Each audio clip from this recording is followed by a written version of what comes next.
17 आणि 18 जानेवारीक पणजेत परिवर्तन परिवारामार्फत आंतरराष्ट्रीय पतंग उडान महोत्सव आयोजित केला। ह्याविषयी मंगळारा पणजे परिवर्तन परिवारान पत्रकार परिषदेत आयोजित केली। आडेस कुवा खातीर पणजेच्यान संजय मुनोली। 6 वर्ष आम्ही बेळगावमध्ये पण इंटरनॅशनल काईट फेस्टिवल करत आलोय आणि यावर्षी 7व्यांदा बेळगावमध्ये पण 21 आणि 24 या 4 दिवसांमध्ये बेळगाव इंटरनॅशनल काईट फेस्टिवल होणार आहे।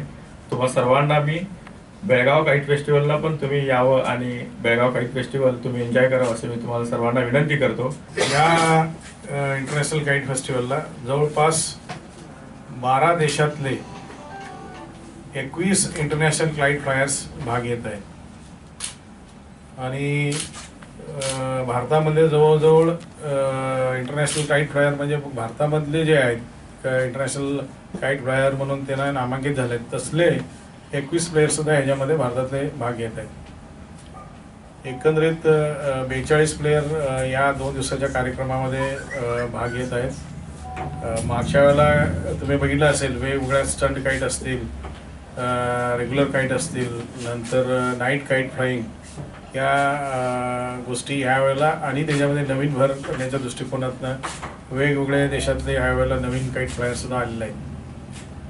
तर अशोक नाईक साहेबांनी सांगितल्याप्रमाणे बेळगावला सुद्धा आम्ही 4 दिवस हा कार्यक्रम करत आहोत आणि तुमच्या माध्यमातून आम्हाला एवढंच रिक्वेस्ट आहे की प्रत्येक वर्षी जे तुमचं कव्हरेज आहे ह्या वेळेला सुद्धा ते मिळावं आणि हे काईट फेस्टिवल स्थानिक लोकांनी बघावं हे अपेक्षा आहे। When we were conducting the kite festival for the past 2 years, we did it in Miramar Beach and also Golwa Beach. And in the Miramar Beach, we could see all the citizens of the entire Goa that they had gathered, and they gave us a feedback that this is one of the only thing we never come to the beach. This is the first time why we have come for the beach, because this is something for us where we can really enjoy. So they were really appreciating the efforts by the Parivartan Parivar as well as the Goa Tourism initiative last year. So it was the reason that why we are going to have this. Every time we have it after the Belgaum International Kite Festival, but this is the first time we are having it on they will be landing at Goa itself on 16th evening, and 17th we have got the Kite Festival, 17th and 18th at Miramar itself.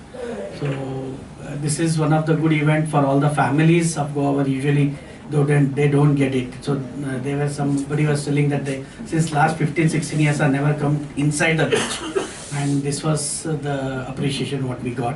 We seek you that you can just address this issue where with the families they can come and enjoy this kite flying, and we have got different with a variety of kite flying right from miniature to the biggest one. The sky will be colorful and it's a family event where everybody can participate and enjoy.